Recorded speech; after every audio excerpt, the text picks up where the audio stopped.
Beneficial है। चाहे आप कोई से भी कॉम्पिटिटिव एग्जाम की तैयारी कर रहे हो, चाहे आपका कोई सा भी अपकमिंग एग्जाम हो, वो सुपर टेट हो, यूपीएसएससी पैट का एग्जाम हो, एसएससी सीजीएल का हो, अग्निवीर की कोई सी भी भर्ती का आपका एग्जाम हो, सभी के लिए ये क्लास बहुत ही ज्यादा बेनिफिशियल है। आपकी क्लास, ये जो क्लास है आपकी करंट अफेयर्स का सारा पोर्शन यहाँ से कंप्लीट हो जाएगा।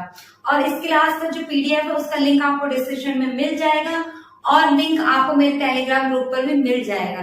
टेलीग्राम ग्रुप पर आपको 1 जनवरी से लेकर अब तक की जितनी भी क्लासेस कराई गई हैं या कोई नोट्स या पीडीएफ आपको चाहिए तो आप वहां से कलेक्ट कर सकती हैं, ठीक है। या फिर आप सर्च भी कर सकते हैं, अगर आपको लिंक नहीं मिल पाता है, लिंक नहीं खुल पाता है तो उसमें आप चेक कर सकते हैं नाक्षपाल एजुकेशन के नाम से, तो आपको वो मिल जाएगा। और हाँ, इस क्लास को अगर आपको पसंद आती है तो प्लीज ज्यादा से ज्यादा लाइक कीजिए, शेयर कीजिए, चैनल को सब्सक्राइब साथ में बेल आइकन जरूर प्रेस कर दीजिए ताकि आपको जब भी क्लास हो तो उस पर नोटिफिकेशन मिल जाए।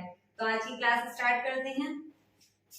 तो आज की क्लास का जो फर्स्ट क्वेश्चन है वो है कि विश्व फार्मासिस्ट दिवस कब मनाया जाता है। क्या है क्वेश्चन कि विश्व फार्मासिस्ट दिवस कब मनाया जाता है। तो कब मनाया जाता है 25 सितंबर को हर साल विश्व फार्मासिस्ट दिवस मनाया जाता है, ठीक है।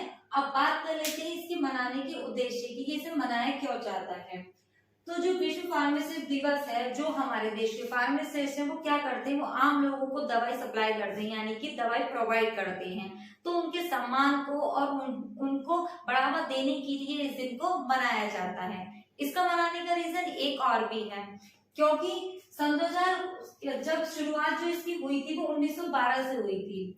1912 को 25 सितंबर को विश्व फार्मासिस्ट की स्थापना हुई थी, ठीक है। जब से क्या हुआ था, इस दिन को मनाया जाने लगा था। कब से? इसकी शुरुआत 1912 में हुई है 25 सितंबर से, और तभी से इसको मनाया जाता है, ठीक है। अब बात कर लेते हैं सन 2022 की थीम क्या रखी गई है इस साल की। जो इस साल की थीम रखी गई है वो है pharmacy United in action for a healthier world. क्या है थीम इस साल की? Pharmacy United in action for a healthier world. इसका मतलब ये है जो हमारी दुनिया है, यानी कि अगर देश को हमें स्वस्थ बनाना है तो क्या करना चाहिए, फार्मेसी को एकजुटता से रहना चाहिए और उसको बढ़ावा देना चाहिए। तो इस साल की थीम रखी गई है, ठीक है। थीम बहुत ही ज्यादा इंपॉर्टेंट है स्टूडेंट, क्योंकि आप किसी भी एग्जाम में थीम भी पूछ सकता है और दिवस तो आपसे 101% पूछे ही जाते हैं। चाहे आप कोई सा भी कॉम्पिटिटिव एग्जाम उठा के देख लीजिए, एक अगर आप किसी भी कॉम्पिटिटिव एग्जाम की तैयारी करें तो आप प्रीवियस ईयर उनके पेपर को देखिए, उसमें देखना आपका मिलेगा एक दिवस जरूर पूछा जाता है, चाहे वो कोई सी भी मंथ का पूछा जाए। तो दिवस बहुत ही ज्यादा इंपॉर्टेंट है और उसके साथ साथ में जो ये थीम है ये भी बहुत ही ज्यादा इंपॉर्टेंट है, ठीक है। तो अब बढ़ते हैं अपने नेक्स्ट क्वेश्चन की ओर।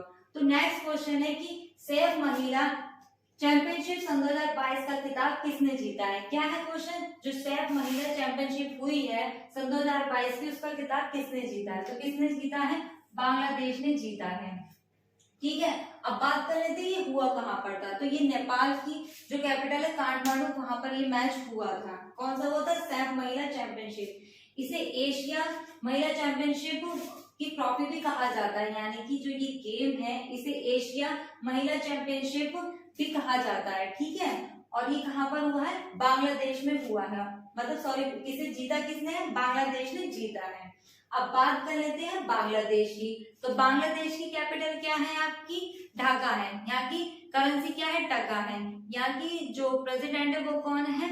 शेख हसीना है। और यहाँ के जो पीएम है यानी कि प्राइम मिनिस्टर है वो कौन है? अब्दुल्ला हामिद है, ठीक है। अब बढ़ते हैं अपने नेक्स्ट क्वेश्चन की ओर। तो नेक्स्ट क्वेश्चन है कि वर्ष 2023 में ब्रिक्स शिखर सम्मेलन की अध्यक्षता कौन सा देश करेगा। क्या है क्वेश्चन? जो वर्ष 2023 में ब्रिक्स की शिखर सम्मेलन यानी कि ब्रिक्स की बैठक होगी उसकी अध्यक्षता कौन सा देश करेगा। तो कौन सा देश करेगा? दक्षिण अफ्रीका करेगा सन 2023 में, ठीक है। दक्षिण अफ्रीका इसकी मेजबानी यानी कि अध्यक्षता करने वाला है। इस साल का जो ब्रिक्स सम्मेलन हुआ था उसकी अध्यक्षता भी किसने की थी? वैसे दक्षिण अफ्रीका में ही की थी। मैंने अपनी प्रीवियस वीडियो में बताया था आपको कि वो जो अध्यक्षता हुई है यानी कि ब्रिक्स शिखर सम्मेलन कहाँ पर हुआ? न्यूयॉर्क में हुआ है, जिसमें हमारे देश के जो विदेश मंत्री एस जयशंकर उन्होंने भी भाग लिया था, ठीक है। और जो नेक्स्ट ईयर में यानी कि सन 2023 में होगी उसकी अध्यक्षता कौन करेगा? दक्षिण अफ्रीका करेगा, ठीक है। अब बात कर लेते हैं ब्रिक्स की। तो मैं देती हूँ ब्रिक्स के बारे में, ठीक है, जो ब्रिक्स है, तो ब्रिक्स के बारे में मैं आपको बता देती हूँ। आपके मन में ये क्वेश्चन भी उठता होगा कि हमने ये बात तो जान ली कि ब्रिक्स शिखर सम्मेलन होता है, लेकिन इसकी स्थापना कैसे हुई, कैसे बना है। तो जो ब्रिक्स है ये 5 देशों का समूह है, ठीक है, 5 देश मिलकर इस अध्यक्षता को यानी कि इस बैठक को करते हैं। अब वो कौन कौन से देश है, तो ब्राजील, रसिया, इंडिया, चाइना और साउथ अफ्रीका। कौन कौन से देश है, ब्राजील, रसिया, इंडिया, चाइना और साउथ अफ्रीका, ये 5 देश मिलकर इस बैठक को रखते हैं, ठीक है। अब बात कर लेते हैं आपकी कि ब्रिक्स की स्थापना कब हुई थी, ठीक है, कब हुई थी ब्रिक्स की स्थापना। तो ब्रिक्स की स्थापना हुई थी आपकी जून सन 2009 में। कब हुई थी, जून सन 2009 में हुई थी। और इसके हेडक्वार्टर कहाँ पर है, चाइना के संघाई में इसका हेडक्वार्टर है, ठीक है। अब बढ़ते हैं अपने नेक्स्ट क्वेश्चन की ओर। तो नेक्स्ट क्वेश्चन है कि किस राज्य सरकार ने मवेशी नियंत्रण विधेयक को वापस लेने का निर्णय लिया है। क्या है क्वेश्चन कि किस राज्य सरकार ने मवेशी नियंत्रण विधेयक को वापस लेने का निर्णय लिया है। तो किसने लिया है, गुजरात ने लिया है, ठीक है, गुजरात ने इस विधेयक को वापस लेने का निर्णय लिया है। अब बात कर लेते हैं इस निर्णय को दोबारा से यानी वापस लेने का क्या मतलब है। तो गुजरात की विधानसभा ने ये मतलब मवेशी नियंत्रण विधेयक को पास करने के लिए विधेयक पास किया था, बिल दिया था, ठीक है। इस पर कोई भी कार्रवाई नहीं हुई थी। इसमें जो बिल में था वो ये था, जो यानी कि जो हमारा एरिया है यानी कि गुजरात का एरिया है, वहां पर जो मवेशी है यानी कि जो जानवर है वो खुले में सार्वजनिक स्थानों पर ऐसे ही घूमते रहते हैं, तो उस पर नियंत्रण पाने के लिए गुजरात की विधानसभा ने इस बिल को पारित किया था, जिस पर कोई भी सुनवाई नहीं की गई। और उसी के साथ साथ अब क्या करा गया है, गुजरात की राज्य सरकार ने इस विधेयक को वापस लेने का निर्णय ले लिया है, ठीक है। तो कौन सा राज्य की बात हुई, गुजरात की बात हुई। अब बात कर लेते हैं गुजरात की। तो गुजरात की कैपिटल क्या है, गांधीनगर है। यहाँ के सीएम कौन है, भूपेंद्र भाई पटेल हैं। और यहाँ के जो गवर्नर वो कौन है, आचार्य देवव्रत है। गुजरात को एशियाटिक लायन के नाम से बहुत ही ज्यादा जाना जाता है, और यहाँ का जो गिर नेशनल पार्क है वो बहुत ही ज्यादा फेमस है, ठीक है। अब बढ़ते हैं अपने नेक्स्ट क्वेश्चन की ओर। नेक्स्ट क्वेश्चन की। तो नेक्स्ट क्वेश्चन है आपराधिक प्रक्रिया पहचान विधेयक भारत के किस केंद्रीय मंत्रालय ने पारित किया है। क्या है क्वेश्चन कि आपराधिक प्रक्रिया पहचान विधेयक भारत के किस केंद्रीय मंत्रालय ने पारित किया है। तो किसने किया है, गृह मंत्रालय ने इसे पारित किया है। अब बात कर लेते हैं आपराधिक प्रक्रिया विधेयक क्या है। तो आपराधिक विधेयक प्रक्रिया जो है इसके द्वारा कहा गया है जो पुलिस बल है वो अपराधियों के साथ साथ में जो उनके अपराध के नमूने होते हैं जैविक और भौतिक, उनको कलेक्ट करके उसको लाने के लिए मंजूरी दी गई है, यानी कि जो उसके नमूने हो उसे कलेक्ट करने के लिए मंजूरी दी गई है, ठीक है। तो ये जो मंजूरी दी गई है तो वो किस मंत्रालय के द्वारा दी गई है, तो वो गृह मंत्रालय के द्वारा दी गई है। और हमारे गृह मंत्रालय मंत्री कौन है, अमित शाह जी है। और अमित शाह जी ने ही कहा था जो अपराधी हैं उनके साथ साथ उनके नमूनों को भी कलेक्ट करके पुलिस को देना होगा, ठीक है।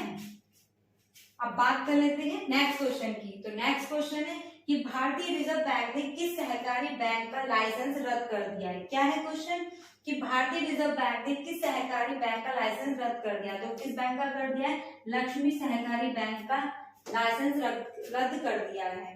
इसमें क्या है, जो पूंजी है उसका अभाव होने के कारण इस लाइसेंस को रद्द कर दिया गया है, ठीक है। यानी का मतलब ये है जो बैंकों में पूंजी होनी चाहिए उसका अभाव नहीं होने के कारण से इसका लाइसेंस रद्द कर दिया। किसने कर दिया, आरबीआई ने कर दिया है, ठीक है। अब बात कर लेते हैं लक्ष्मी सहकारी बैंक की। तो इसकी स्थापना कब हुई थी, 1913 में हुई थी। और इसका हेडक्वार्टर कहाँ पर है, कर्नाटका में है, ठीक है। और लाइसेंस किसने रद्द किया है, भारतीय रिजर्व बैंक ने। तो बात कर लेते हैं भारतीय रिजर्व बैंक की। तो इसकी स्थापना कब हुई थी, इसकी स्थापना हुई थी 1 अप्रैल 1935 में। इसका हेडक्वार्टर कहाँ पर है, आरबीआई का मुंबई में है। और इसके जो गवर्नर है वो कौन है, श्री शक्तिकांत दास है। कौन है, श्री शक्तिकांत दास है आरबीआई के गवर्नर, ठीक है। और वो कौन से नंबर के गवर्नर है, 25वें नंबर के गवर्नर है, ठीक है। अब बढ़ते हैं अपने नेक्स्ट क्वेश्चन